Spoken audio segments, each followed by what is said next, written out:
Corinne. How are you doing? Sorry, it took me a while. I hadn't quite gotten it live, so I didn't see the message until now. I hope your weekend has been going well.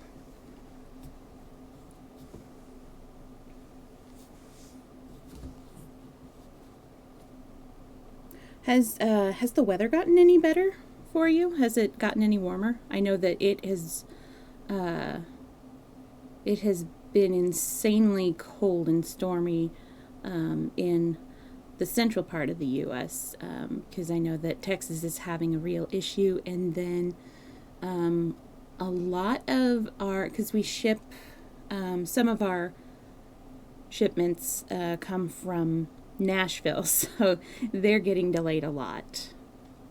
So we've kind of been keeping up to date with a bit of the weather there. I'm going to switch over to this screen.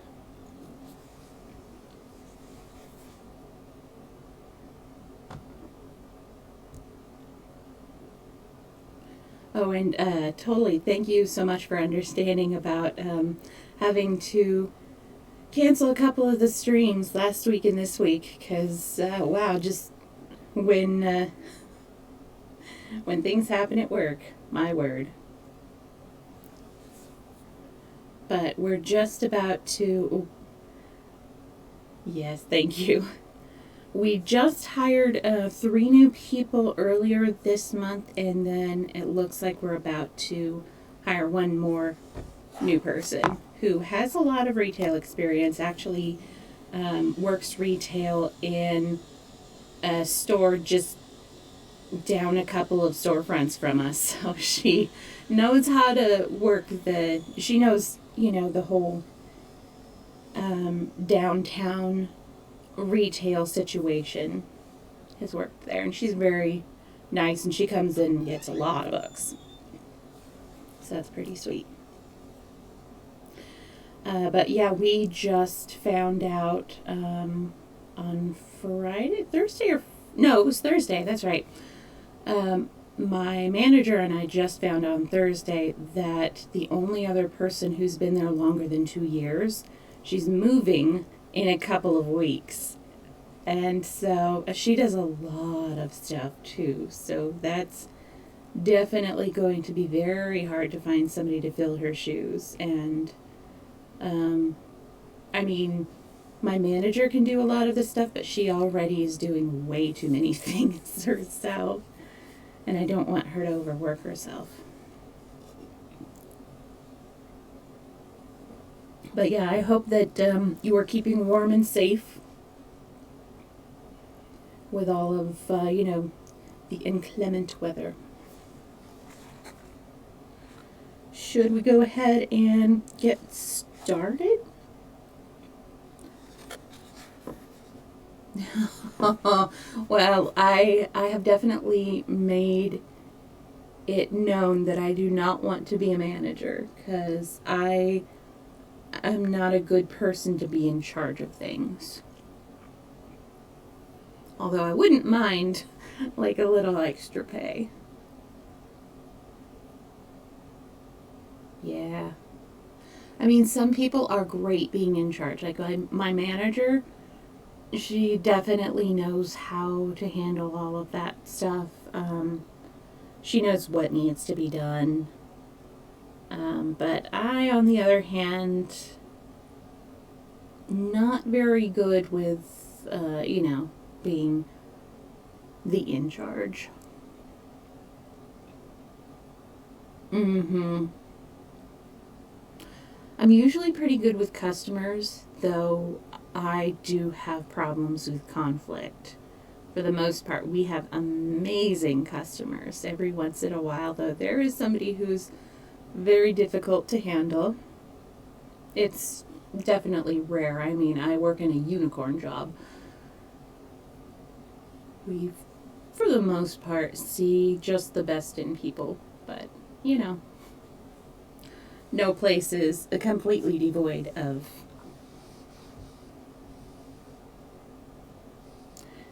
Yeah, I won't say that I keep it, well, I keep it bottled up to some degree, but I don't end up exploding. Like sometimes I'll get a little heated at home, but for the most part, it's more an implosion than an explosion when it happens to me. Because I used to work, so yeah, I've worked 2 or 3 other retail jobs, and I worked a couple of food service jobs before I started working at the bookstore. And that was definitely an implosion sort of situation there. Neither of which are good, of course. But yeah. I, just don't know really how to deal with stress and how to, yeah. But we all have our strengths and weaknesses, I guess. But speaking of difficult situations, it looks like our main character in the story is about to enter into more than he bargained for, because if you'll remember, he grew up in Connecticut for the most part. I mean, he was super, super young when he was in Atlanta, but for all of his childhood that he can remember, he was in Connecticut with a pretty warm and welcoming community. And he has decided to go to college in Atlanta, Georgia. So let's go ahead and get started. We will hide Maestro. The Autobiography of an Ex-Colored Man, Part 2, Chapter 4. The farther I got below Washington, the more disappointed I became in the appearance of the country. I peered through the car windows, looking in vain for the luxuriant semi-tropical scenery which I had pictured in my mind. I did not find the grass so green, nor the woods so beautiful, nor the flowers so plentiful as they were in Connecticut.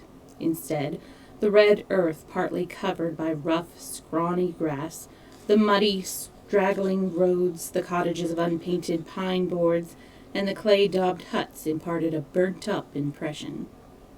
Occasionally we ran through a little white and green village that was like an oasis in a desert. When I reached Atlanta, my steadily increasing disappointment was not lessened. I found it a big, dull, red town. This dull red color of the part of the South I was then seeing had much, I think, to do with the extreme depression of my spirits. No public squares, no fountains, dingy cars, and, with the exception of 3 or 4 principal thoroughfares, unpaved streets. It was raining when I arrived, and some of these unpaved streets were absolutely impassable. Wheels sank to the hubs in red mire, and I actually stood for an hour and watched 4 or 5 men work to save a mule, which had stepped into a deep sink, from drowning, or rather suffocating in the mud. The Atlanta of today is a new city. On the train, I had talked with one of the Pullman car porters, a bright young fellow who was himself a student, and told him that I was going to Atlanta to attend school. I had also asked him to tell me where I might stop for a day or 2 until the university opened. He said I might go with him to the place where he stopped during his layovers in Atlanta. I gladly accepted his offer and went with him along one of those muddy streets until we came to a rather rickety-looking frame house which we entered. The proprietor of the house was a big, fat, greasy-looking, brown-skinned man. When I asked him if he could give me accommodations, he wanted to know how long I would stay. I told him perhaps 2 days, not more than 3. In reply, he said, "Oh, that's all right then," at the same time leading the way up a pair of creaky stairs. I followed him and the porter to a room, the door of which the proprietor opened while continuing, it seemed, his remark, "Oh, that's all right then," by adding, "You can sleep on that cot in the corner there. 50 cents, please." The porter interrupted by saying, "You needn't collect from him now. He's got a trunk." This seemed to satisfy the man. I glanced round the apartment and saw that it contained a double bed and 2 cots, 2 washstands, 3 chairs, and a time-worn bureau with a looking-glass that would have made Adonis appear hideous. I looked at the cot in which I was to sleep and suspected, not without good reason, that I should not be the first to use the sheets and pillowcase since they had last come from the wash. When I thought of the clean, tidy, comfortable surroundings in which I had been reared, a wave of homesickness swept over me that made me feel faint. Had it not been for the presence of my companion, and that I knew this much of his history, that he was not quite 20, just 3 years older than myself, and that he had been fighting his own way in the world, earning his own living and providing for his own education since he was 14, I should not have been able to stop the tears that were welling up in my eyes. I asked him why it was that the proprietor of the house seemed unwilling to accommodate me for more than a couple of days. He informed me that the man ran a lodging house especially for Pullman porters, and as their stays in town were not longer than 1 or 2 nights, it would interfere with his arrangements to have anyone stay longer. He went on to say, "You see, this room is fixed up to accommodate 4 men at a time. Well, by keeping a sort of table of trips in and out of the men and working them like checkers, he can accommodate 15 or 16 in each week and generally avoid having an empty bed. You happen to catch a bed that would have been empty for a couple of nights." I asked him where he was going to sleep. He answered, "I sleep in that other cot tonight. Tomorrow night I go out." He went on to tell me that the man who kept the house did not serve meals, and that if I was hungry, we would go out and get something to eat. We went into the street, and in passing the railroad station, I hired a wagon to take my truck to my lodging place. We passed along until finally we turned into a street that stretched away up and down hill for a mile or 2. And here I caught my first sight of colored people in large numbers. I had seen little squads around the railway station on my way south, but here I saw a street crowded with them. They filled the shops and thronged the sidewalks and lined the curb. I asked my companion if all the colored people in Atlanta lived in the street. He said they did not, and assured me that the ones I saw were the lower class. I felt relieved, in spite of the size of the lower class. The unkempt appearance, the shambling, slouching gait, and loud talk and laughter of these people aroused in me a feeling of almost repulsion. Only one thing about them woke a feeling of interest. That was their dialect. I had read some Negro dialect and had heard snatches of it on my journey down from Washington, but here I heard it in all of its fullness and freedom. I was particularly struck by the way in which it was punctuated by such exclamatory phrases as "Lord of mercy," "Gwan, man," "Bless my soul," look here, child." These people talked and laughed without restraint. In fact, they talked straight from their lungs and laughed from the pits of their stomach, and this hearty laughter was often justified by the droll humor of some remark. I paused long enough to hear one man say to another, What's the matter with you?" And sorry, hang on. There's lots of apostrophes. "Oh, what's the matter with you and your friend Sam?" And the other came back with a flash. "My friend? He my friend? Man, I go to his funeral just the same as I go to a minstrel show." I have since learned that this ability to laugh heartily is, in part, the salvation of the American Negro. It does much to keep him from going the way of the Indian. The business places of the street along which we were passing consisted chiefly of low bars, cheap dry goods, and notion stores, barber shops, and fish and bread restaurants.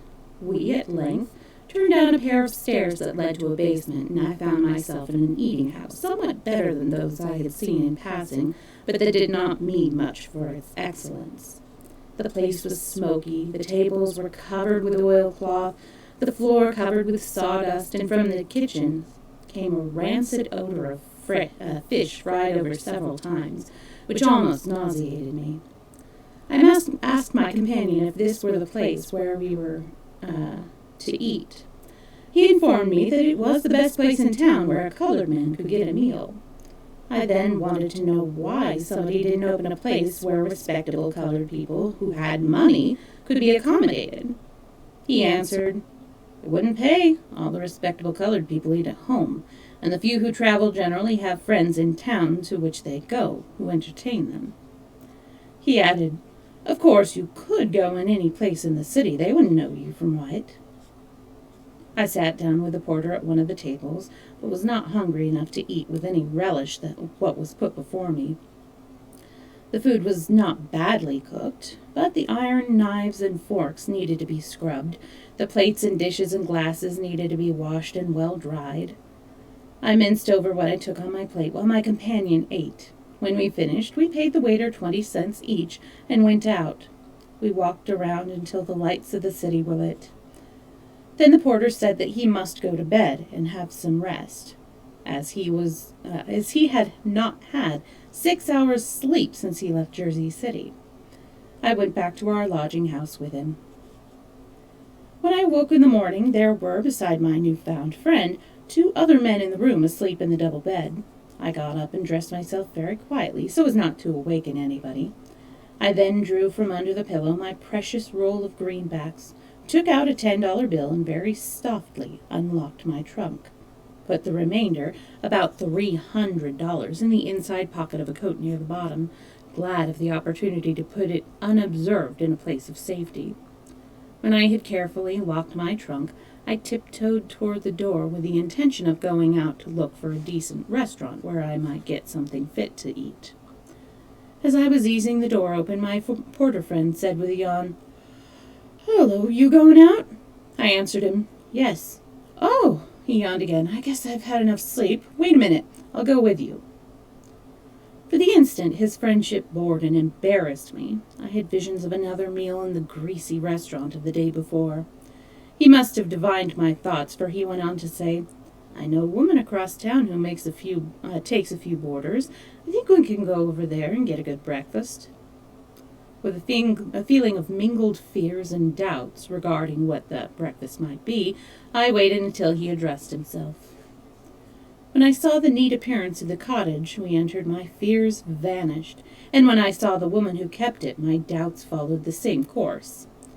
Scrupulously clean, in a spotless white apron and colored head handkerchief, her round face beamed with motherly kindness. She was picturesquely beautiful. She impressed me as one broad expanse of happiness and good nature.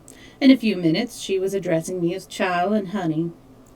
She made me feel as though I should like to lay my head on her capacious bosom and go to sleep. And the breakfast, simple as it was, I could not have had at any restaurant at Atlanta at any price.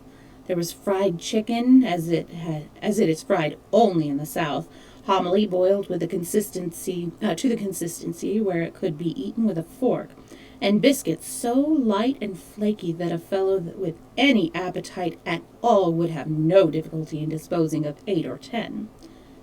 When I had finished, I felt that I had experienced the realization of at least one of my dreams of Southern life.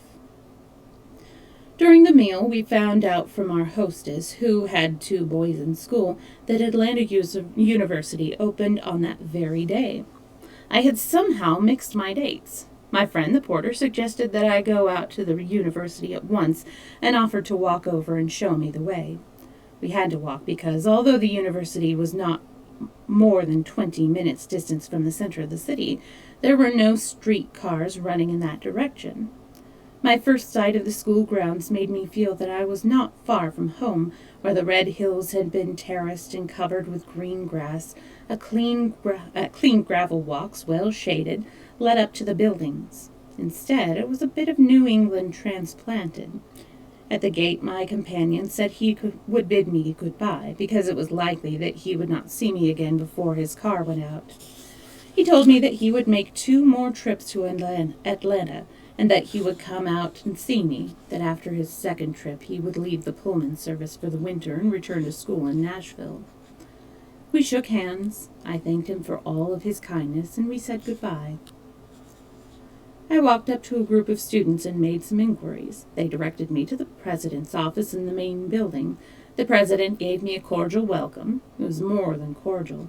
He talked to me not as the official head of college, but as though he were adopting me into what was his large family to personally look after my general welfare as well as my education. He seemed especially pleased with the fact that I had come to them all the way from the north. He told me that I could have come to the school as soon as I had reached the city, and that I had better move my trunk out at once. I gladly promised him that I would do so, and then he called a boy and directed him to take me to the matron and to show me around afterwards. I found the matron even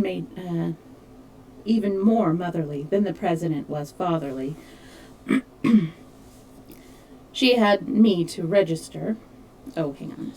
She had me to register, which was in effect to sign a pledge to abstain from the use of intoxicating beverages, tobacco, and profane language, while I was a student in the school. This act caused me no sacrifice, as up to that time I was free from either habit. The boy who was with me then showed me about the grounds. Was especially interested in the industrial building. The sounding of a bell, he told me, was the signal for the students to gather in the General Assembly Hall, and he asked me if I would go. Of course I would.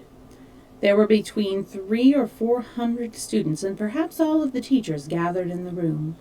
I noticed that several of the latter were colored. The president gave a talk addressed principally to newcomers, but I scarcely heard what he said. I was so much occupied in looking at those around me.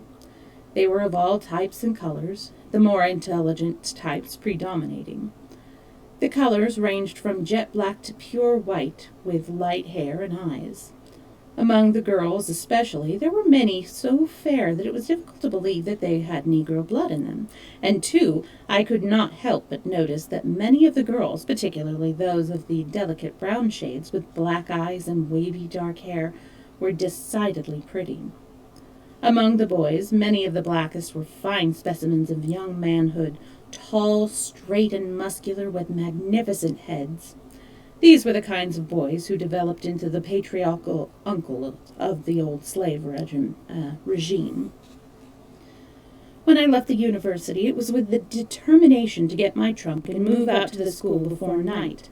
I walked back across the city with a light step and a light heart. I felt perfectly satisfied with life for the first time since my mother's death. In passing the railroad station, I hired a wagon and rode with the driver as far as my stopping place. I settled with my landlord and went upstairs to put away several articles I had left out. As soon as I opened my trunk, a dart of suspicion shot through my heart. The arrangement of things did not look familiar. I began to dig down excitedly to the bottom till I reached the coat in which I had concealed my treasure. The money was gone. Every single bill of it. I knew it was useless to do so, but I searched through every other coat, every pair of trousers, every vest, and even into each pair of socks. When I had finished my fruitless search, I sat down dazed and heartsick. I called the landlord up and informed him of my loss. He comforted me by saying that I ought to have better sense than to keep money in a trunk, and that he was not responsible for his lodger's personal effects. His cooling words brought me enough to my senses to cause me to look and see if anything else was missing. Several small articles were gone, among them a black and gray necktie of odd design, upon which my heart was set, almost as much as the loss of my money. I felt the loss of my tie. "Oh, hey, Finger, how you doing?" Sorry if there was a bit of a delay. And welcome, yes. I am Storytime Sunny. I'm doing the autobiography of an ex-colored man, and we are in the middle of chapter 4 at the moment. And I think you missed an S at the end there. There we go. And then on my YouTube is where I post all of my story time. Oh, no worries. It's hard to keep track of all of the commands on all of the stations. But yes, on my YouTube is where I have all of my Storytime videos that I've done before, though I don't remember if I've put part one of autobiography in a playlist yet. But yes, it's all right there. So I will continue, and I can chat a little bit between chapters. After thinking for a while as best I could, I wisely decided to go at once back to the university and lay my troubles before the president. I rushed breathlessly back to school. As I neared the ground, the thought came across me. Would not my story sound fishy? Would it not place me in the position of an impostor or beggar? What right had I to worry these busy people with the result of my carelessness? If the money could not be recovered, and I doubted that it could, what good would it do to tell them about it? The shame and embarrassment which the whole situation gave me caused me to stop at the gate. I paused, undecided, for a moment, then turned and slowly retraced my steps, and so changed the whole course of my life. If the reader has never been in a strange city without money or friends, it is useless to try to describe what my feelings were. He could not understand. If he has been, it is equally useless, for he understands more than words could convey. When I reached my lodgings, I found in the room one of the porters who had slept there the night before. While he heard what misfortune had befallen me, he offered many words of sympathy and advice. He asked me how much money I had left. I told him that I had $10 or $12 in my pocket. He said, "That won't last you very long here, and you will hardly be able to find anything to do in Atlanta. I'll tell you what you do. Go down to Jacksonville, and you won't have any trouble to get a job in one of those big hotels there, or in St. Augustine." I thanked him, but intimated my doubt of being able to get to Jacksonville on the money I had. He reassured me by saying, "Oh, that's all right. You express your trunk on through, and I'll take you down in my closet." I thanked him again, but not knowing then what it was to travel in a Pullman porter's closet. He put me under a deeper debt of gratitude by lending me $15, which he said I could pay back after I had secured work. His generosity brought tears to my eyes, and I concluded that, after all, there were some kind hearts in the world. I now forgot my troubles in the hurry and excitement of getting my trunk off in time to catch the train, which went out at 7 o'clock. I even forgot that I had eaten anything since morning. We got a wagon. The porter went with me and took my trunk to the express office. My new friend then told me to come to the station at about 7:15 and walk straight to the car where I should see him standing, and not to lose my nerve. I found my role not so difficult to play as I thought it would be, because the train did not leave from the central station, but from a smaller one, where there were no gates and guards to pass. I followed directions, and the porter took me on his car and locked me in his closet. In a few minutes the train pulled out for Jacksonville. I may live to be 100 years old, but I shall never forget the agonies I suffered that night. I spent 12 hours doubled up in a porter's basket for soiled linens, not being able to straighten up on account of the shelves for clean linen just over my head. The air was hot and suffocating, and the smell of damp towels and used linen was sickening. At each lurch, the car over the none too smooth tracks, I was bumped and bruised against the narrow walls of my narrow compartment. I became acutely conscious of the fact that I had not eaten for hours. Then nausea took possession of me, and at one time I had grave doubts about reaching my destination alive. If I had the trip to make again, I would prefer to walk.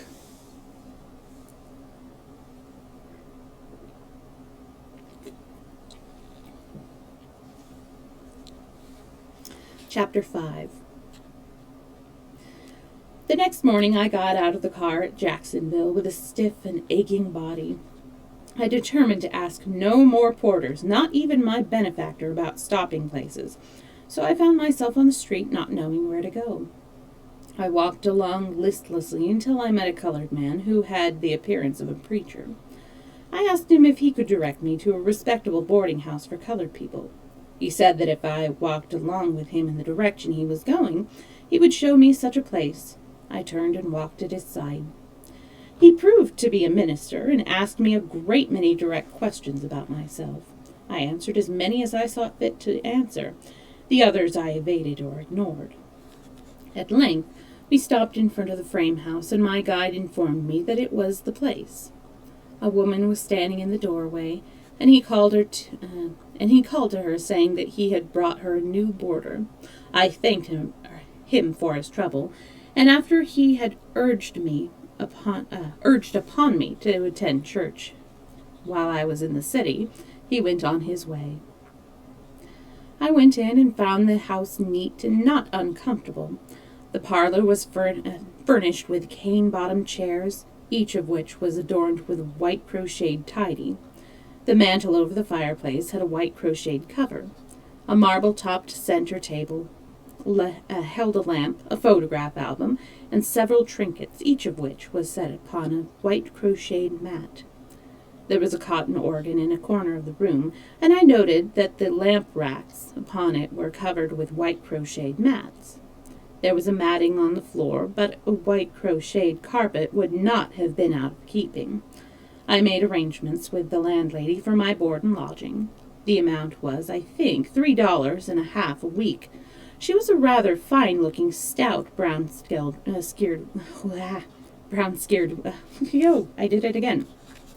She was a rather fine-looking, stout, brown-skinned woman of about 40 years of age. Her husband was a light-colored Cuban, a man of about 1/2 her size, and one whose age could not be guessed from his appearance. He was small in size, but a handsome black mustache and typical Spanish eyes redeemed him from insignificance. I was in time for breakfast, and at the table I had the opportunity to see my fellow boarders. There were 8 or 10 of them.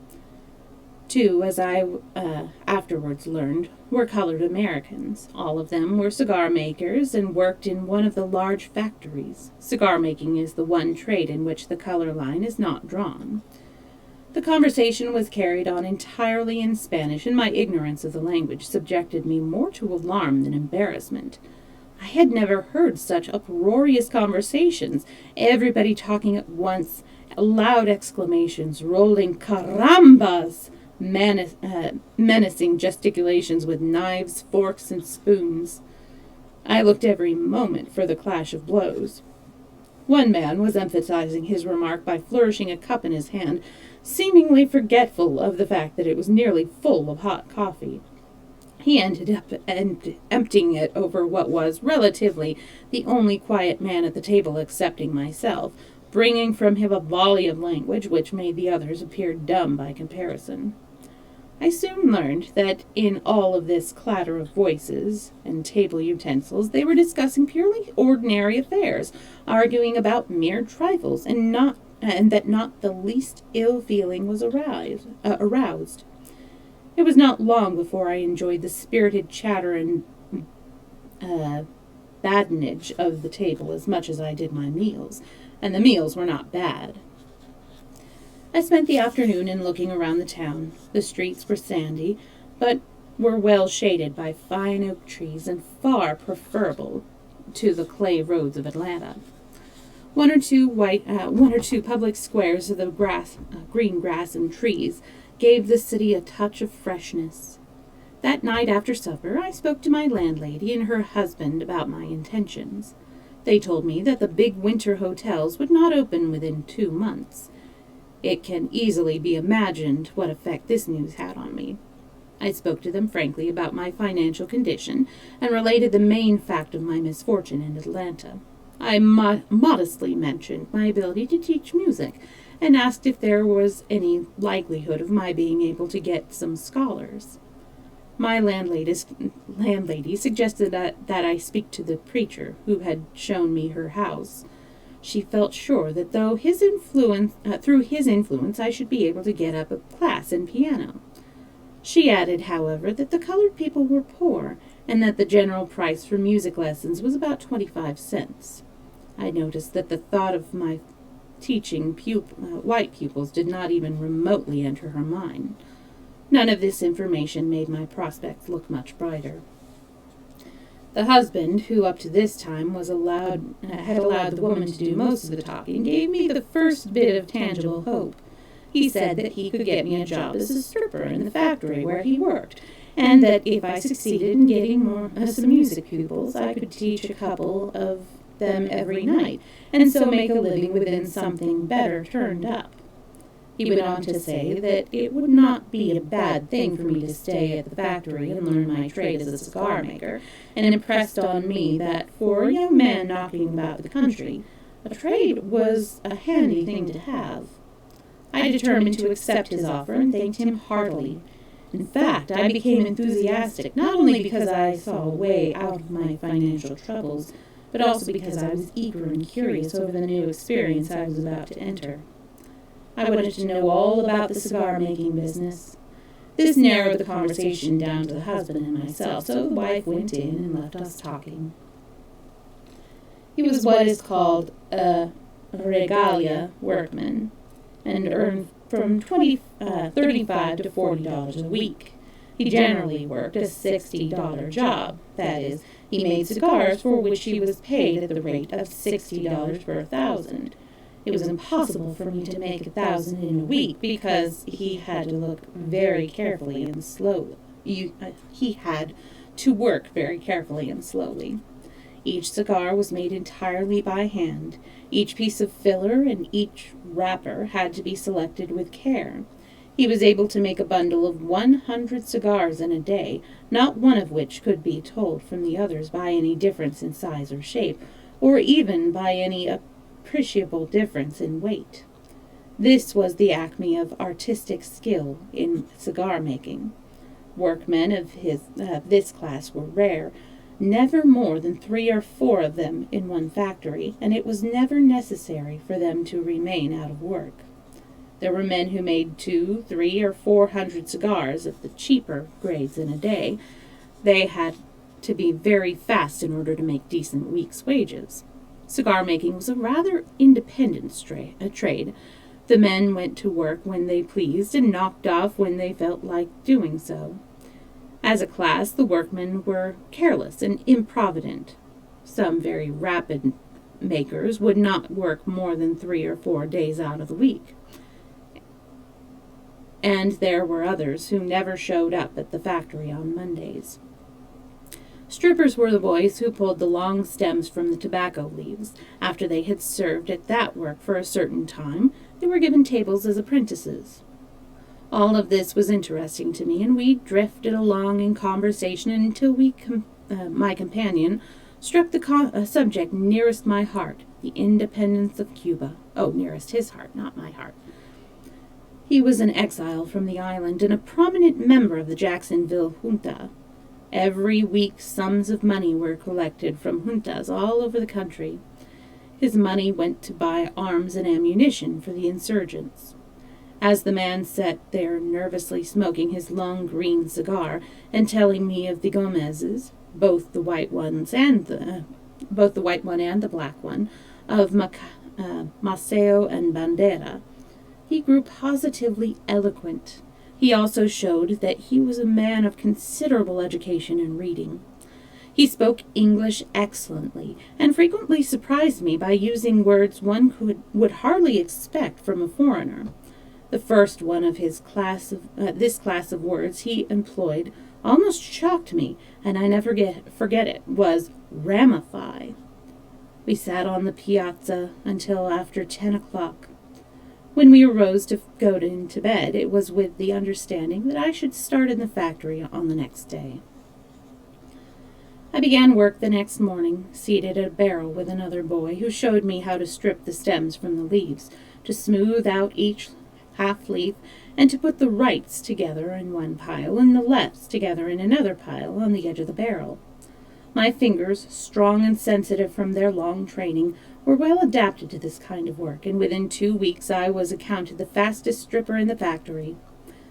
At first, the heavy odor of the tobacco almost sickened me, but when I became accustomed to it, I liked the smell. I was now earning $4 a week, and was soon able to pick up a couple more by teaching a few scholars at night, whom I had secured through the good offices of the preacher I had met on my first morning in Jacksonville. At the end of about 3 months, through my skill as a stripper and the influence of my landlord, I was advanced to a table and began to learn my trade. In fact, more than my trade, for I learned not only to make cigars, but also to smoke, to swear, and to speak Spanish. I discovered that I had a talent for language as well as for music. Oh, not for money. The rapidity and ease with which I acquired Spanish astonished my associates. In a short time I was able not only to understand most of what was said at the table during meals, but to join in the conversation. I bought a method for learning the Spanish language, and with the aid of my landlord as a teacher, by constant practice with my fellow workmen, and by regularly reading the Cuban newspapers, and finally some books of standard Spanish literature which were at the house, I was able in less than a year to speak like a native. In fact, it was my pride that I spoke better Spanish than many of the Cuban workmen at the factory. After I had been in the factory a little over a year, I was repaid for all the effort I had put forth to learn Spanish by being selected as reader. The reader is quite an institution in all cigar factories which employed Spanish-speaking workmen. He sits in the center of the large room in which the cigar makers work, and reads to them for a certain number of hours each day all the important news from the papers, and whatever else he may be consider would be interesting. He often selects an exciting novel and reads it in daily installments. Ooh, can I get this job? This sounds great. He must, of course, have a good voice, but he must also have a reputation among the men for intelligence, for being well posted, and having it in his head a stock of varied information. He is generally the final authority on all arguments which arise, and, in a cigar factory, these arguments were many and frequent, ranging from discussions on the respective and relative merits of rival baseball clubs to the duration of the sun's light and energy. Cigar making is a trade in which talk does not interfere with work. My position as reader not only released me from the rather monotonous work of rolling cigars, and gave me something more in accord with my tastes, but also added considerably to my income. I was now earning about $25 a week, and was able to give up my peripatetic method of giving music lessons.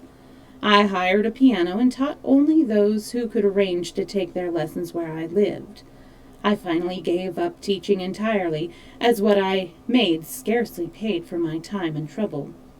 I kept the piano, however, in order to keep up my own studies, and occasionally I played at some church concert or other charitable entertainment. Through my music teaching and my not absolutely irregular attendance at church, I became acquainted with the best class of colored people in Jacksonville. This was really my entrance into the race.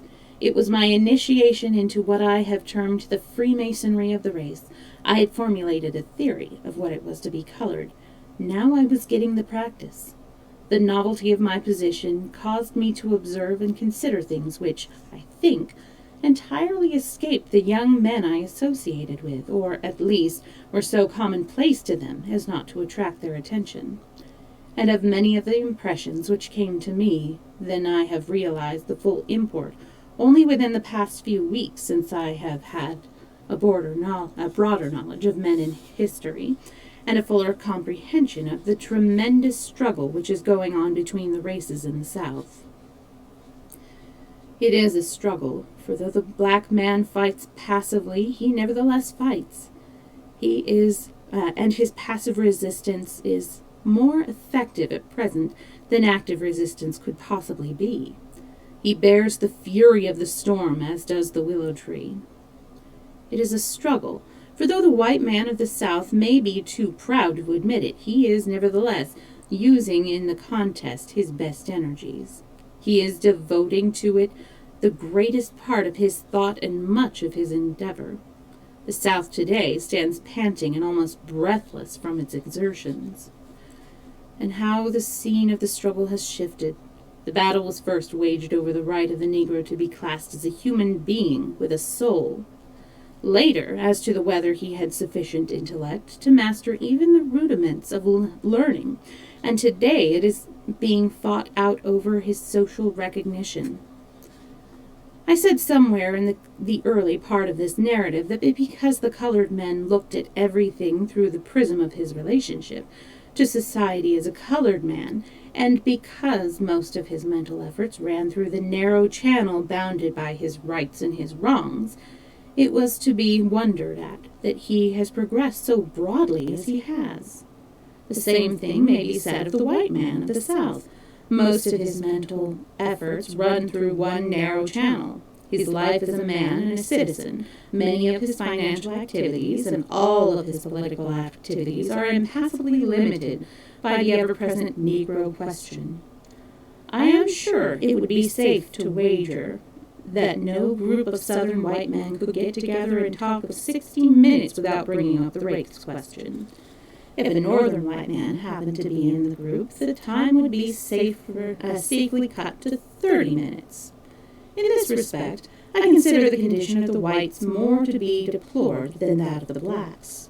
Here are truly great people, a people that produced a majority of the great historic Americans from Washington to Lincoln, now forced to use up its energies in a conflict as lamentable as it is violent. I shall give the observations I made in Jacksonville as through the light of after years, and they apply generally to every Southern community. The colored people may be said to be roughly divided into three classes, not so much in respect to themselves as in respect to their relations with the whites. There are those constituting what might be called the desperate class, the men who work in the lumber and turpentine camps, the ex-convicts, the barroom loafers, are all in this class. These men conform to the requirements of citizens much as a trained lion with low muttered growls goes through his stunts under the cracks of the trainer's whip. They cherish a sullen hatred for all white men, and they value life as cheap. I have heard more than one of them say, "I'll go to hell for the first white man that bothers me." Many who have expressed that sentiment have kept their word, and it is that fact which gives such prominence to this class. For in numbers, it is but a small proportion of the colored people, but it often dominates public opinion concerning the whole race.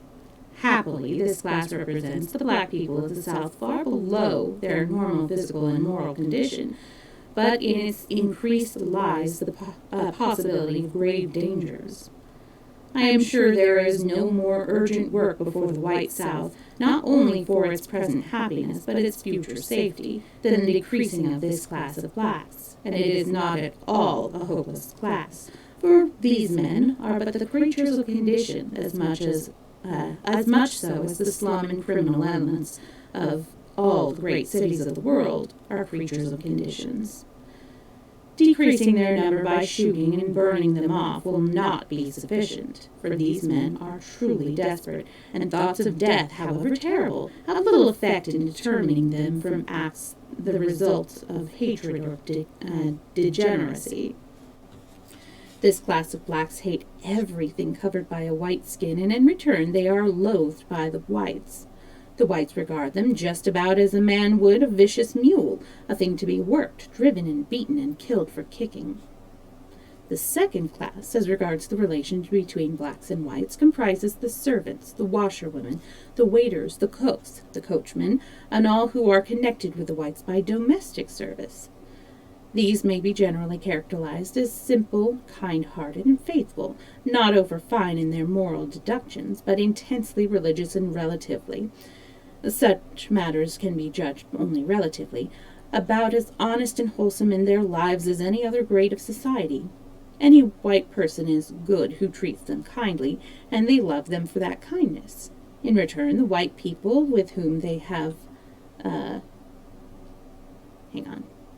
In return, the white people with whom they have to do regard them with indulgent affection. They come into close daily contact with the whites, and they may be called the connecting link between whites and blacks. In fact, it is through them that the whites know the rest of their colored neighbors. Between this class of the blacks and the whites, there is little or no friction. The third class is composed of the independent workmen and tradesmen, and of the well-to-do and educated colored people, and strange to say, for a directly opposite reason, they are as far removed from the whites as the members of the first class I mentioned. These people live in a little world of their own. In fact, I concluded that if a colored man wanted to separate himself from his white neighbors, he had but to acquire some money, education, and culture, and to live in accordance. For example, the proudest and fairest lady in the South could, with propriety, and it is what she would most likely do, go to the cabin of Aunt Mary, her cook, if Aunt Mary were sick, and minister to her comfort with her own hands. But if Mary's daughter Eliza, a girl who used to run around my lady's kitchen, but who has received an education and married a prosperous young colored man, were at death's door, my lady would no more think of crossing the threshold of Eliza's cottage than she would of going into a bar-room for a drink. I was walking down the street one day with a young man who was born in Jacksonville, but had been away to prepare himself for a professional life. We passed a young white man, and my companion said to me, "You see that young man? We grew up together. We have played, hunted, and fished together. We have even eaten and slept together, and now since I have come back home, he barely speaks to me." The fact that the whites of the South despise and ill-treat the desperate class of blacks is not only explainable according to the ancient laws of human nature, but it is not merely so serious or important as the fact that as the progressive colored people advance, they constantly widen the gulf between themselves and their white neighbors. I think that the white people somehow feel that colored people who have education and money, who wear good clothes and live in comfortable houses, are putting on airs, that they do these things for the sole purpose of spiting the white folks, or are, at best, going through a sort of money-like imitation. Of course, such feelings can only cause irritation or breed disgust. It seems that the whites have not yet been able to realize and understand that these people, in striving to better their physical and social surroundings in accordance with their financial and intellectual progress, are simply obeying an impulse which is common to human nature the world over. I am in grave doubt as to whether the greater part of the friction in the South is caused by the whites having a natural antipathy to Negroes as a race, or an acquired antipathy to Negroes in certain relations to themselves. However that may be, there is to my mind no more pathetic side of this many-sided question than the isolation position into which are forced the very colored people who most need and who could best appreciate sympathetic cooperation, and their position grows tragic when the effort is made to couple them, whether or no, with the Negroes of the first class I mentioned. This latter class of colored people are well disposed towards the whites, and always willing to meet them more than halfway. They, however, feel keenly any injustice or gross discrimination, and generally show their resentment. The effort is sometimes made to convey the impression that the better class of colored people fight against riding in Jim Crow cars because they want to ride with the white people or object to being with humbler members of their own race. The truth is that they object to the humiliation of being forced to ride in a particular car, aside from the fact that that car is distinctly inferior, and that they are required to pay full first-class fare. To say that the whites are forced to ride in the superior car is less than a joke, And two, odd as it may sound, refined colored people get no more pleasure out of riding with offensive Negroes than anybody else would get. I can realize more fully than I could years ago that the position of the advanced element of the colored race is often very trying. They are the ones among the blacks who carry the entire weight of the race question. It worries the others very little, and I believe the only thing which at times sustains them is that they know that they are in the right. On the other hand, this class of colored people get a good deal of pleasure out of life. Their existence is far from being one long groan about their condition. Out of a chaos of ignorance and poverty, they have evolved a social life of which they need not be ashamed. In cities where the professional and well-to-do class is large, they have formed society. Society as discriminating as the actual conditions will allow it to be. I should say, perhaps, society possessing discriminating tendencies, which become rules as fast as actual conditions allow. This statement will, I know, sound preposterous, even ridiculous to some persons, but as this class of colored people is the least known of the race, it is not surprising. These social circles are connected throughout the country, and a person in good standing in one city is readily accepted in another. One who is on the outside will often find it a difficult matter to get in. I know of one case personally in which money to the extent of $30,000 or $40,000 in a fine house, not backed up by a good reputation, after several years of repeated effort, failed to gain entry for the possessor. These people have their dances and dinners and card parties, their musicals and their literary societies. The women attend social affairs, dressed in good taste, and the men in evening dress suits, which they own.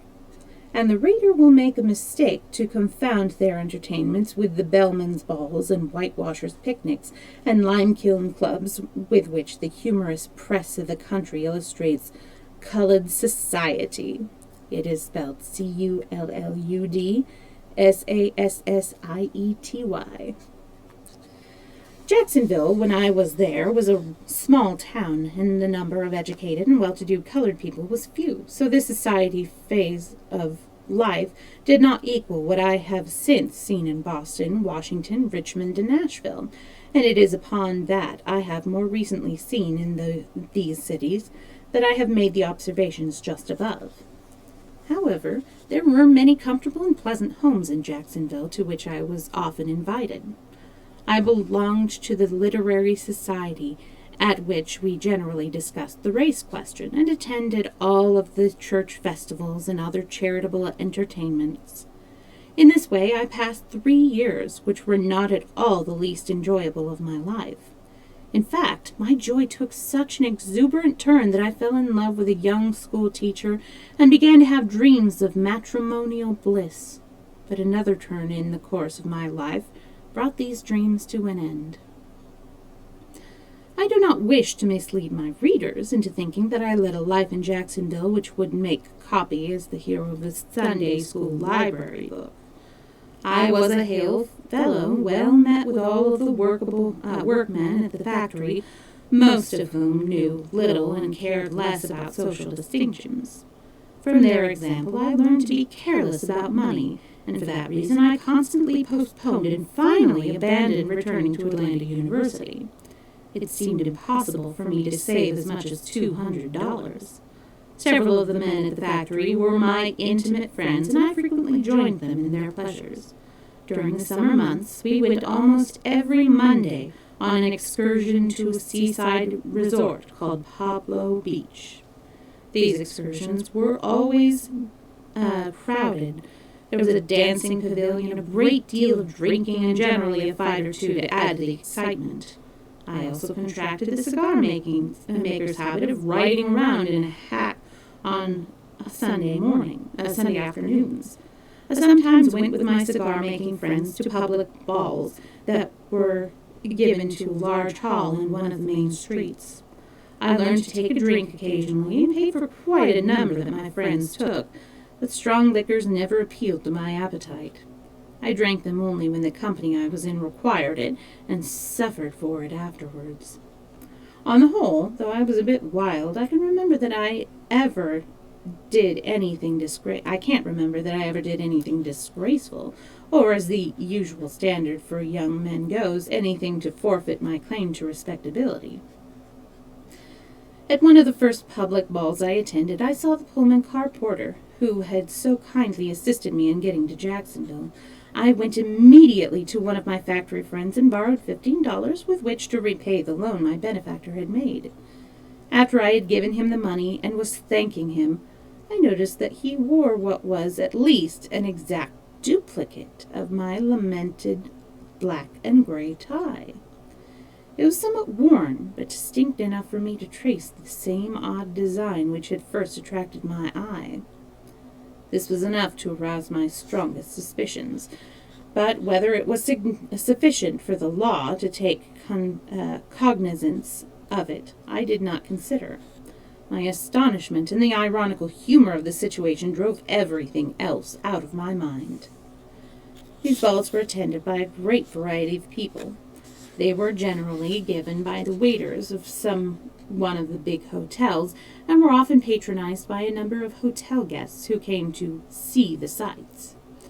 The crowd was always noisy but good-natured. There was much quadrille dancing, and a strong-lunged man called figures in a voice which did not confine itself to the limits of the hall. It is not worth the while for me to describe in detail how these people acted. They conducted themselves in about the same manner as I have seen other people at similar balls conduct themselves. When one has seen something of the world and human nature, he must conclude, after all, that between people in like stations of life, there is very little difference the world over. However, it was at one of these balls that I first saw the cakewalk.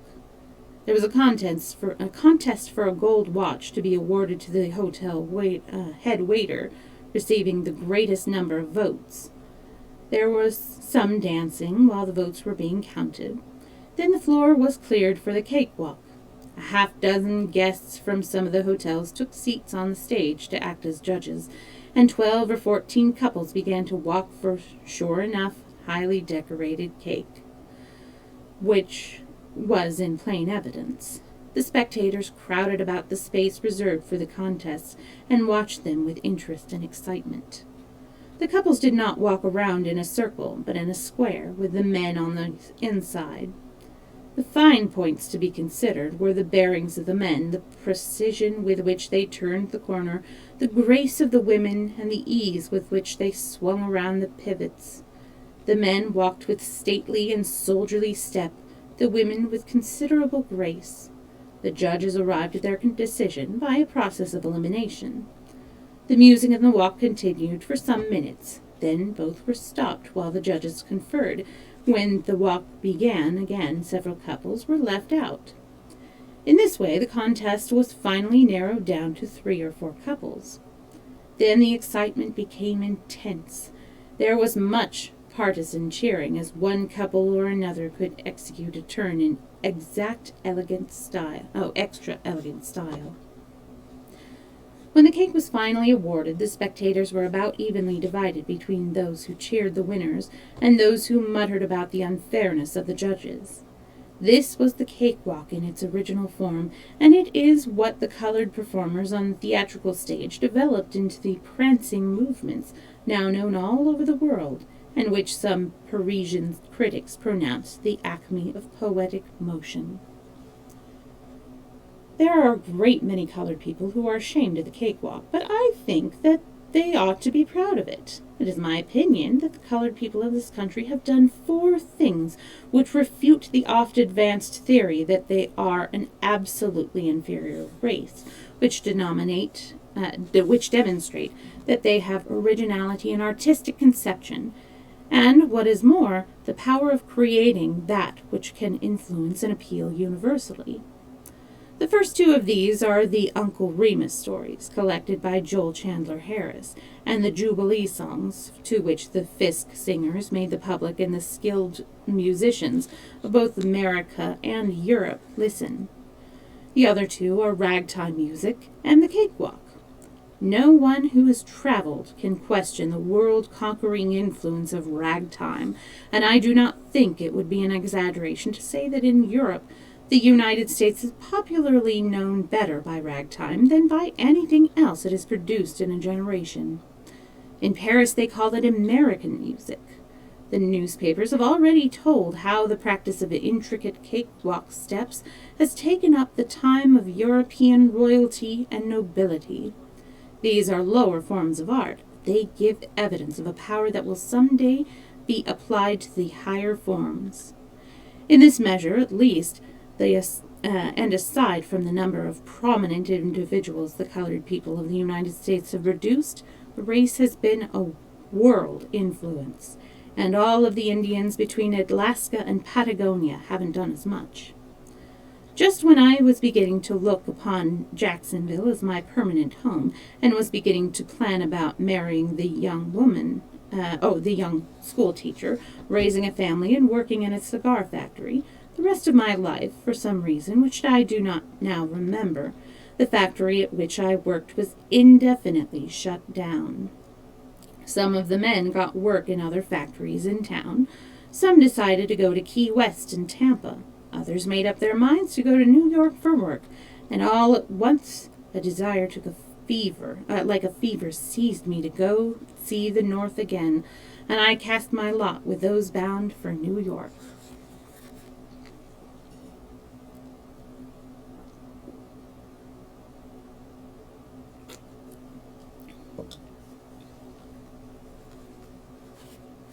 I think that this author, James Weldon Johnson, is he the one? No, I'm thinking of Dubois. Sorry. There's another book that I had been wanting to read called The Quest for the Silver Fleece, and next February I'll probably be reading that because it sounds really interesting. And he is the person who wrote The Soul of Black Folk, which was very influential piece of nonfiction, I think, around the turn of the century.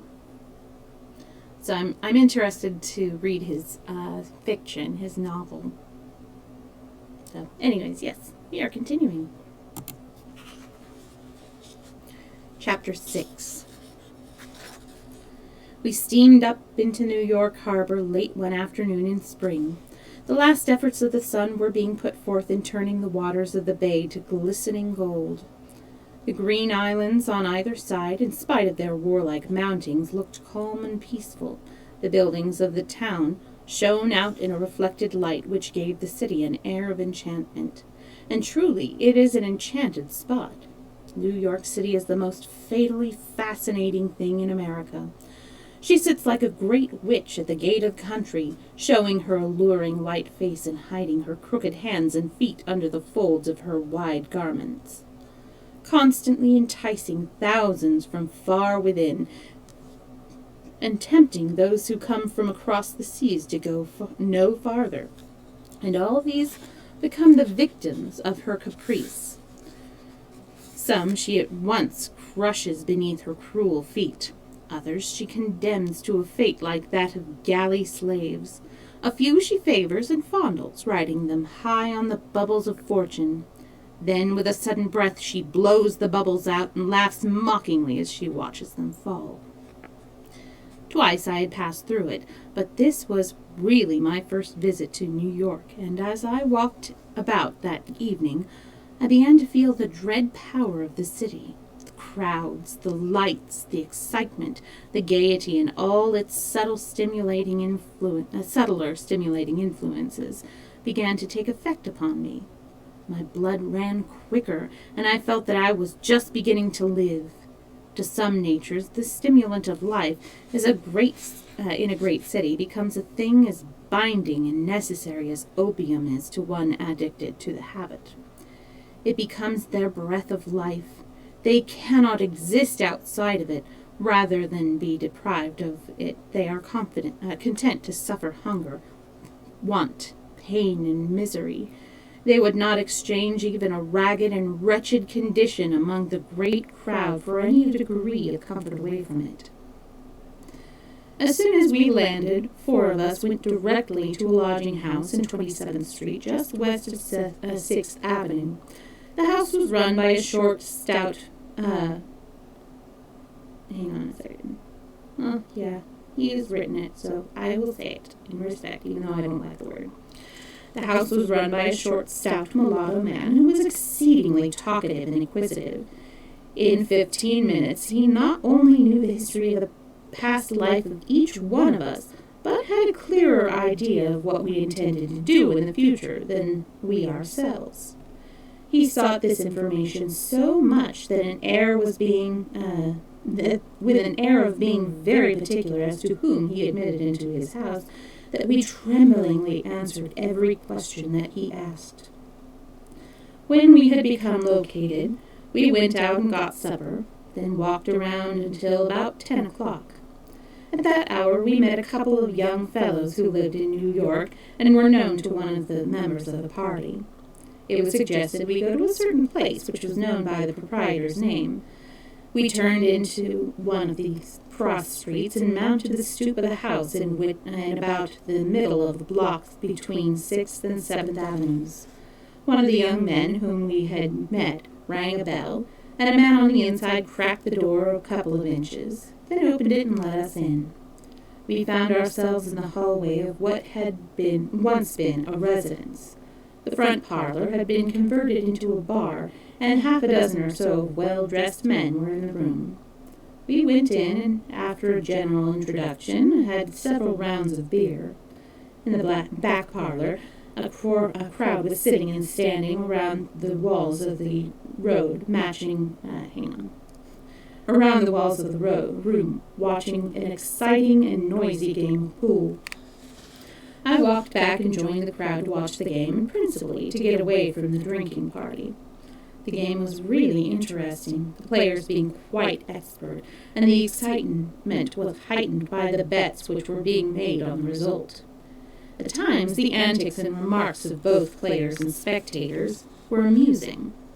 When, at a critical point, a player missed a shot, he was deluged by those financially interested in his making it with a flood of epithets synonymous to chump, while from the others he would be jeered by such remarks as, "Nigger, that cue ain't no hole handle."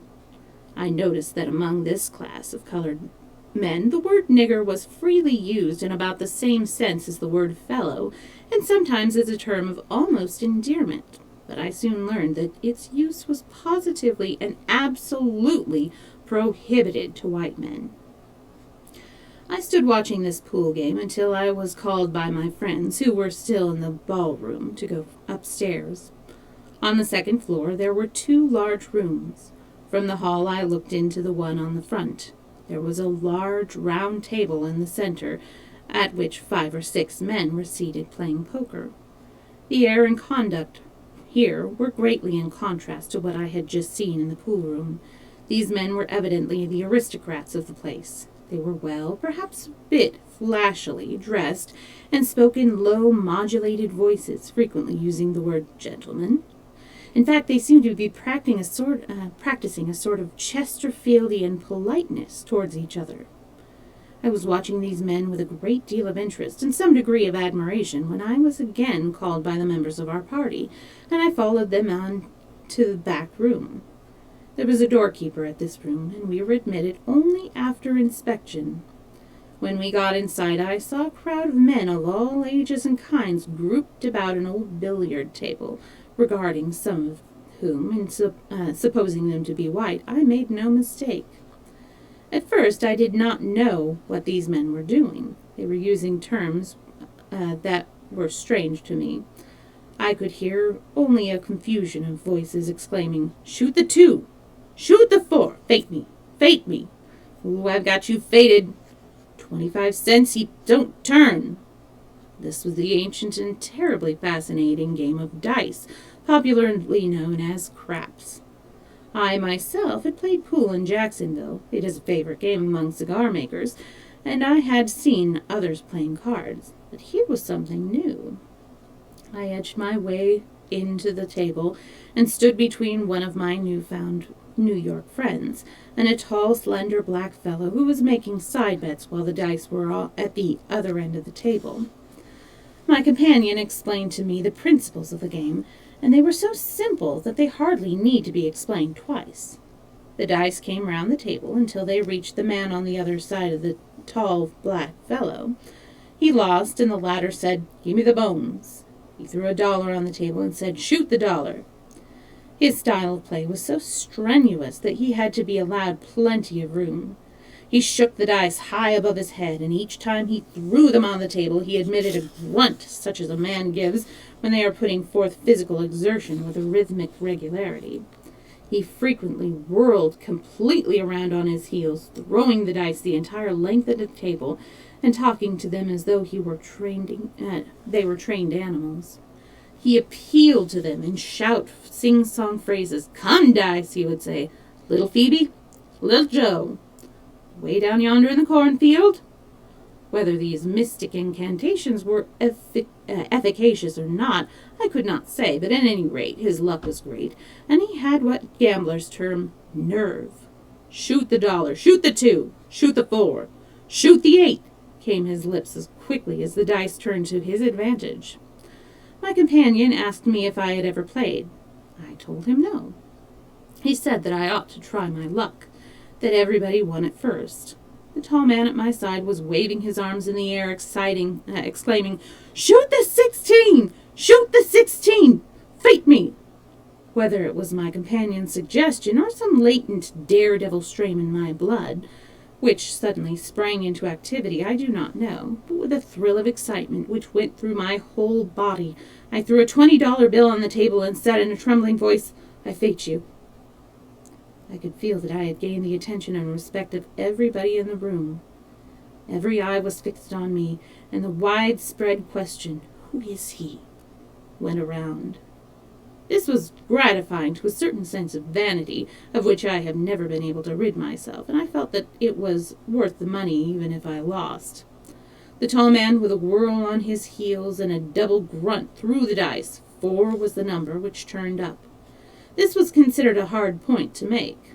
He redoubled his contortions and his grunts and his pleadings to the dice, but on his third and fourth throw the fateful 7 turned up, and I had won. My companion and all my friends shouted to me to follow up my luck. The fever was on me. I seized the dice. My hands were so hot that the bits of bone felt like pieces of ice. I shouted as loudly as I could, "Shoot it all!" But the blood was tingling so about my ears that I could not hear my own voice. I was soon fated. I threw the dice. 7. I had won. "Shoot it all!" I cried again. Then there was a pause. The stake was more than one man cared to or could cover. I was finally fated by several men taking a part of it. I then threw the dice again. 7. I had won. "Shoot it all!" I shouted excitedly. After a short delay, I was fated. Again I rolled the dice. 11. I had won. My friends now surrounded me, and much against my inclination, forced me to take down all the money except $5. I tried my luck once more and threw some small point, which I failed to make, and the dice passed on to the next man. In less than 3 minutes I had won more than $200, the sum which afterwards cost me dearly. I was the hero of the moment, and was soon surrounded by a group of men who expressed admiration for my nerve and predicted for me a brilliant future as a gambler. Although at the time I had no thought of becoming a gambler, I felt proud of my success. I felt a bit ashamed, too, that I had allowed my friends to persuade me to take down my money so soon. Another set of men also got round me and begged me for 25 or 50 cents to put them back into the game. I gave each of them something. I saw that several of them had on linen dusters, and as I looked about I noticed that there were perhaps a dozen men in the room similarly clad. I asked the fellow who had been my prompter at the dice table why they dressed in such a manner. He told me that men who had lost all their money and jewelry they possessed frequently, in an effort to recoup their losses, would gamble away all their outer clothes and even their shoes, and that the proprietor kept on hand a supply of linen dusters for all who were so unfortunate. My informant went on to say that sometimes a fellow would become almost completely dressed, and then, by a turn of the dice, would be thrown back into a state of semi-nakedness. Some of them were virtually prisoners and unable to get into the streets for days at a time. They ate at the lunch counter, where their credit was good so long as they were fair gamblers, and did not attempt to jump their bets, and they slept around in chairs. They importuned friends and winners to put them back in the game, and kept at it until fortune again smiled on them. I laughed heartily at this, not thinking the day was coming which would find me in the same ludicrous predicament. On passing downstairs, I was told that the third and top floor of the house was occupied by the proprietor. When we passed through the bar, I treated everybody in the room, and that was no small number, for 8 or 10 had followed us down. Then our party went out. It was now about 12:30, but my nerves were at such a tension that I could not endure the mere thought of going to bed. I asked if there was no other place to which we could go. Our guides said yes, and suggested that we go to the club. We went to 6th Avenue, walked 2 blocks, and turned to the west into another street. We stopped in front of a house with 3 stories and a basement. In the basement was a Chinese chop suey restaurant. There was a red lantern at the iron gate to the areaway, inside of which the Chinaman's name was printed. We went up the steps of the stoop, rang the bell, and were admitted without any delay. From the outside, the house bore a rather gloomy aspect, the windows being absolutely dark, but within it was a veritable house of mirth. When we had passed through a small vestibule and reached the hallway, we heard mingled sounds of music and laughter, the clink of glasses and the pop of bottles. We went into the main room, and I was little prepared for what I saw. The brilliancy of the place, the display of diamond rings, scarf pins, earrings, and breast pins, the big rolls of money that were brought into evidence when drinks were paid for, and the air of gaiety that pervaded all completely dazzled and dazed me. I felt positively giddy, and it was several minutes before I was able to make any clear and definite observations. We at length secured places at a table in a corner of the room, and as soon as we could attract the attention of one of the busy waiters, ordered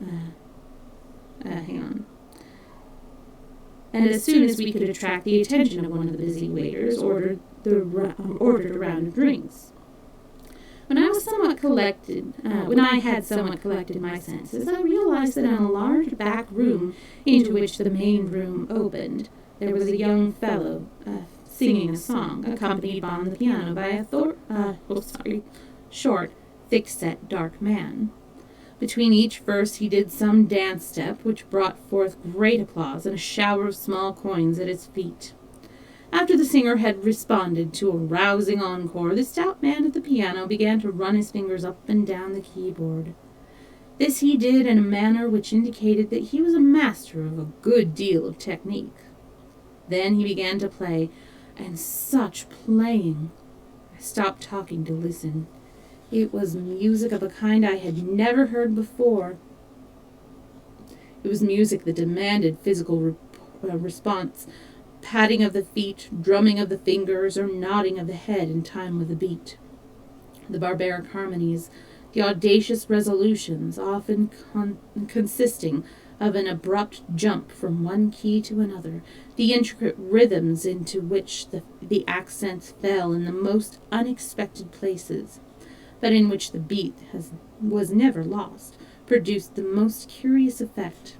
And, too, the player, the dexterity of his left hand in making rapid octaves, runs, and jumps was little short of marvelous, and with his right hand he frequently swept half the keyboard with clean-cut chromatics, which he fitted in so nicely as never to fail to arouse in his listeners a sort of pleasant surprise at the accomplishment of the feat.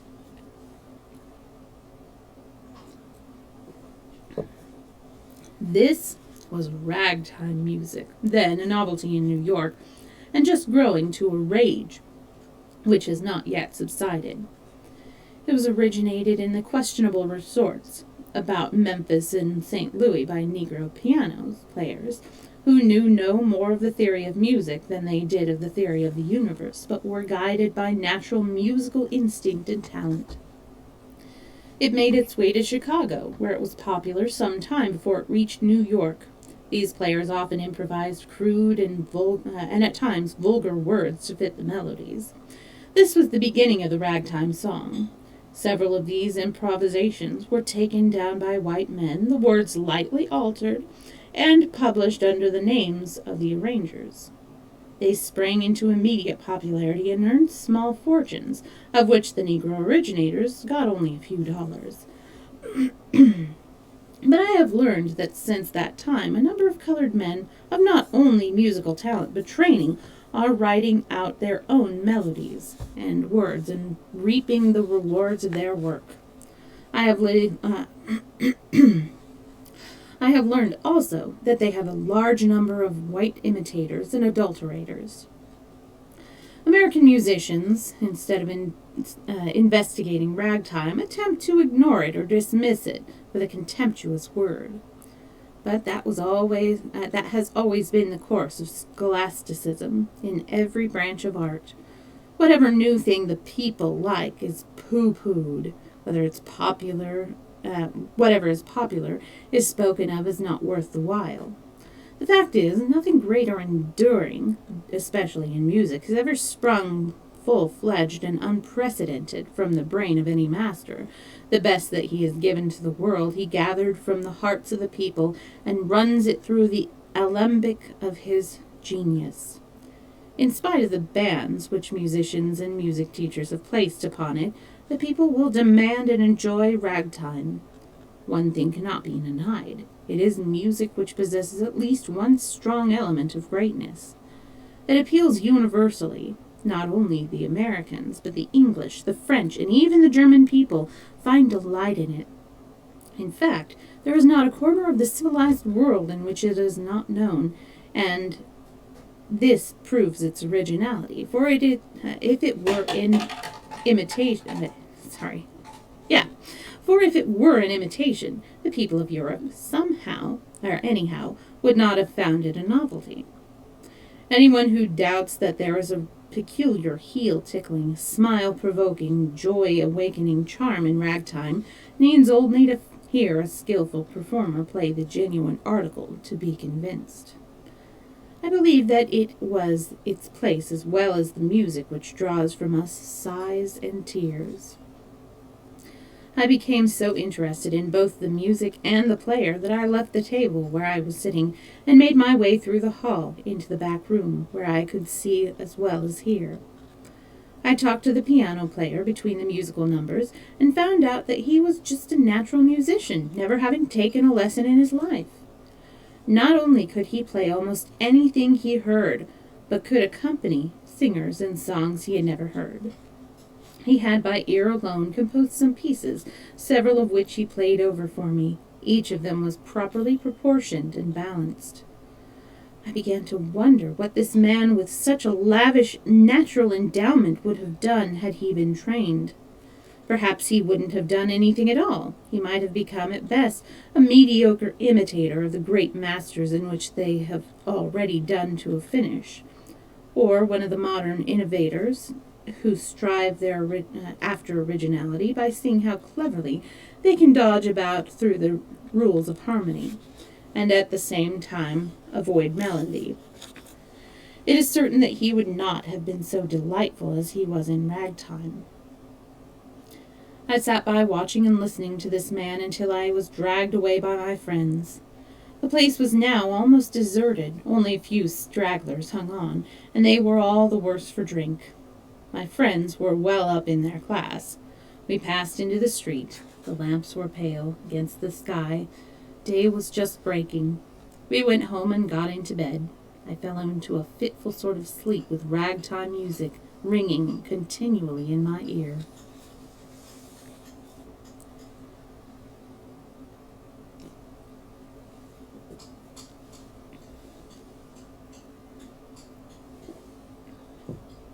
It looks like we have time for one more chapter. Chapter 7. I shall take advantage of this pause in my narrative to more closely describe the club spoken of in the latter part of the preceding chapter. To describe it as I afterwards came to know it as an habitu, I shall do this, not only because of the direct influence it had on my life, but also because it was at that time the most famous place of its kind in New York, and was well known to both white and colored people of certain classes. I have already stated that in the basement of the house there was a Chinese restaurant. The man who kept it did an exceptionally good business, for chop suey was a favorite dish among the frequenters of the place. It is a food that, somehow, has the power of absorbing alcoholic drinks that have been taken into the stomach. I have heard men claim that they could sober up on chop suey.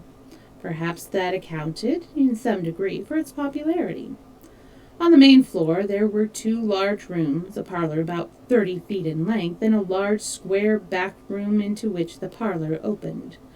The floor of the parlor was carpeted, small tables and chairs were arranged about the room, the windows were draped with lace curtains, and the walls were literally covered with photographs or lithographs of every colored man in America who has ever done anything. There were pictures of Frederick Douglass and of Peter Jackson, of all the lesser lights of the prize-fighting ring, of all the famous jockeys and the stage celebrities, down to the newest song and dance team. The most of these photographs were autographed and, in a sense, made a really valuable collection. In the back room there was a piano, and tables were placed around the room. The floor was bare, and the center was left vacant for singers, dancers, and others who entertained the patrons. In a closet in this room, where jutted out into the hall, the proprietor kept his buffet. There was no open bar, because the place had no liquor license. In this back room, the tables were sometimes pushed aside and the floor given over to general dancing.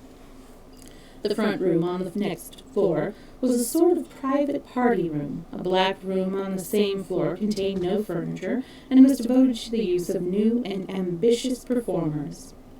In this room, song and dance teams practiced their steps, acrobatic teams practiced their tumbles, and many other kinds of acts rehearsed their turns.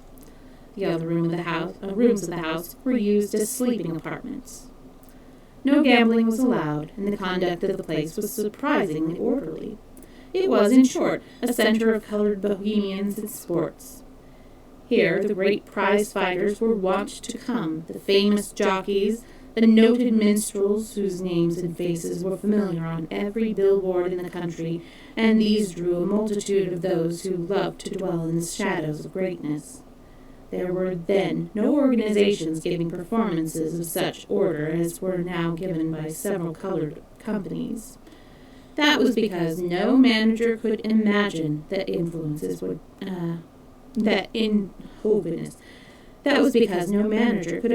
audiences would pay to see Negro performers in any other role than that of Mississippi River roustabouts, but there was lots of talent and ambition.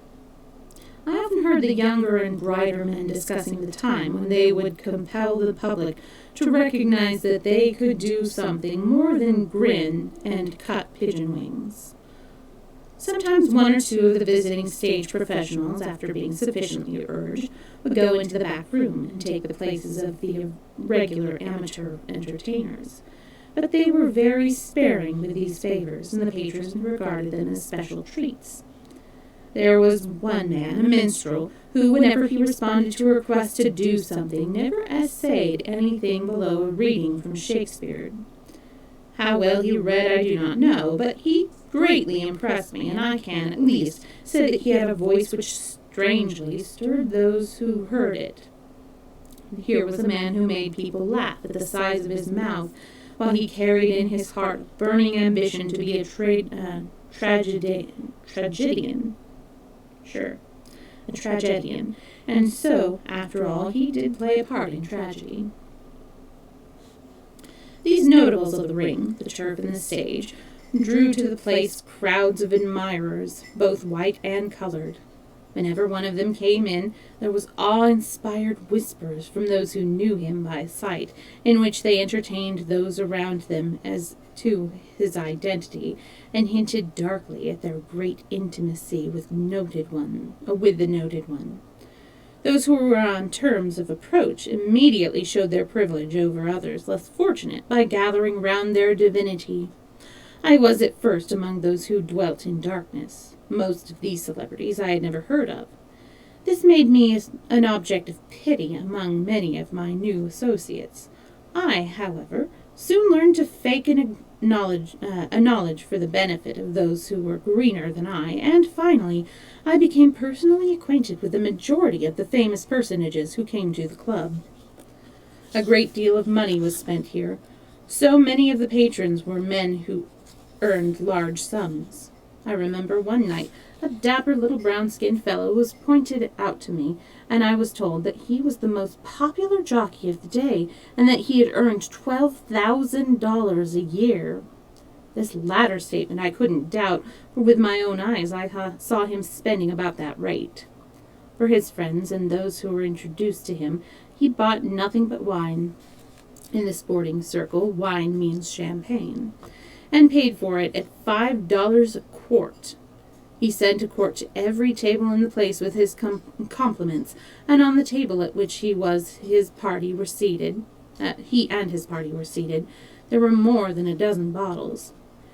It was the custom of the club for the waiter not to remove the bottles when champagne was being drunk until the party had finished. There were reasons for this. It advertised the brand of wine, it advertised that the party was drinking wine, and advertised how much they had bought. This jockey had won a great race that day, and he was rewarding his admirers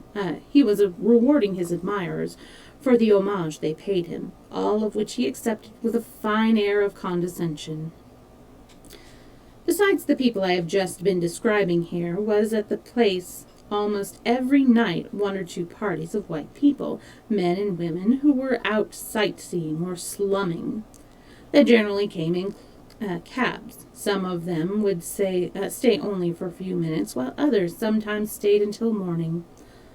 There was also another set of white people who came frequently. It was made up of variety performers and others who delineated darky characters. They came to get their imitations first-hand from the Negro entertainers that they saw. There was still another set of white patrons, composed of women. These were not occasional visitors, but 5 or 6 of them were regular habitués. When I first saw them, I was not sure that they were white. In the first place, among the many colored women who came to the club, there were several just as fair, and secondly, I always saw these women in company with colored men. They were all good-looking and well-dressed, and seemed to be women of some education. One of these in particular attracted my attention. She was an exceedingly beautiful woman of perhaps 35. She had glistening, copper-colored hair, very white skin, and eyes very much like Du Maurier's conception of Trilby's twin gray stars. When I came to know her, I found that she was a woman of considerable culture. She had traveled in Europe, spoke French, and played the piano well. She was always dressed elegantly, but in absolute good taste. She always came to the club in a cab, and was soon joined by a set-up, very black young fellow. He was always faultlessly dressed. One of the most exclusive tailors in New York made his clothes, and he wore a number of diamonds in about as good taste as they could be worn by a man. I learned that she paid for his clothes and his diamonds. I learned, too, that he was not the only one of his kind. More that I learned would be better suited to a book on social phenomena than of a narrative of my life. This woman, who was known to the club as the Rich Widow. She went by a very aristocratic-sounding name, which corresponded to her appearance. I shall never forget how hard it was for me to get over my feelings of surprise, perhaps more than surprise, at seeing her with her black companion. Somehow I never exactly enjoyed the sight. I have devoted so much time to this pair, the widow and her companion, because it was through them that another decided turn was brought about in my life.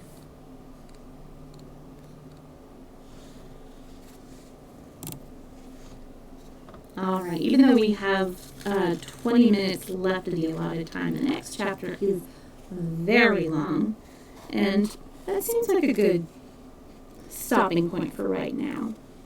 So, let us find somebody to raid. Corel, do you have any suggestions or requests? And I'll also see who of our friends is streaming as well. A lot of people streaming.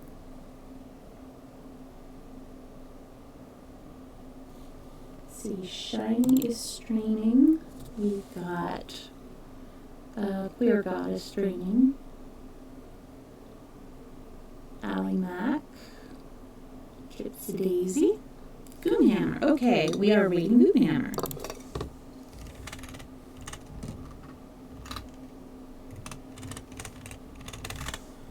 Did I get this right? Yeah, I think I did. All right. Thank you so much for hanging out with me, Corel, and listening. And I don't know if you're still there. I hope you enjoyed the time that you were here. All right, so you too. I am going to be doing a story time on Thursday, but not on Tuesday. Let me get my raid message ready. All right, yes. And I hope you have a great week as well. Have a good one. Bye. Oops. Oh, I will do that, yes. I will do that after I read. Oh, thank you so much, TTD. Or do you want me to call you Barry? Actually, I will cancel my raid for right now. So you're just in time for me to give the kiddies a treat. We were about to raid Goonhammer, but we'll do that later. So let me go grab Maestro and Snockings. I just got finished with reading. There's a little information about my cats. So I'm going to go grab that. I'm going to have to change that because Snockings is now about 17. I will be right back. Leave Maestro in there. Cool. And where are the Snockings? Okay.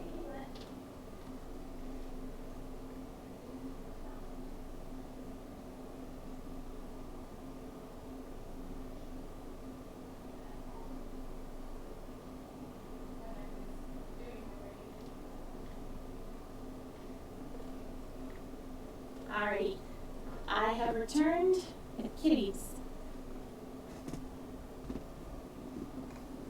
Alright. Snockings and Maestro. So Snockings, this is from Corel.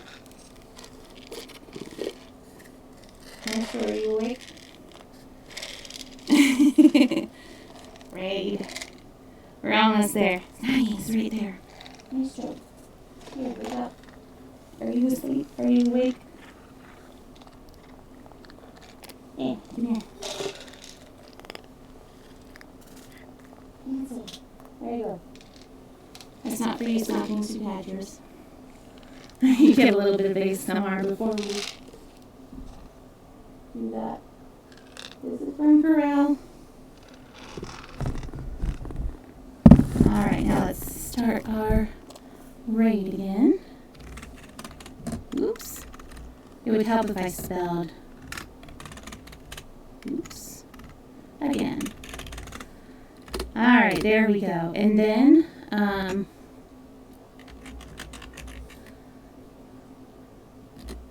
no. I don't feed them that many treats. I only do like a few treats at a time. Anyways, those are all of my socials. Barry, if you wanted to join. Yeah. But yeah, I just do a few because, you know, I don't want to overfeed them. Maestro is a Mr. Chunk. He's my tuxedo, you can see in the drawings. And then Snockings, she's quite thin, and she's getting pretty old. And yeah, I actually don't give them treats per se. It's like a different kind of a cat food. So, you know, trying to cut down on their fat intake as well. But they're very sweet. And they thank you every time, Corel. Alrighty. Okay. Yeah, I'm sorry you caught me just at the end. I am going to be doing another story time on Thursday, where we'll be continuing with this. I do have all of my streams, my story times up on the YouTube. Yeah. So, yeah, you can get see there. Yep. Anyway. They have a teleporter! Oh, you have a teleporter. Welcome, Storytime Sunny. How are you?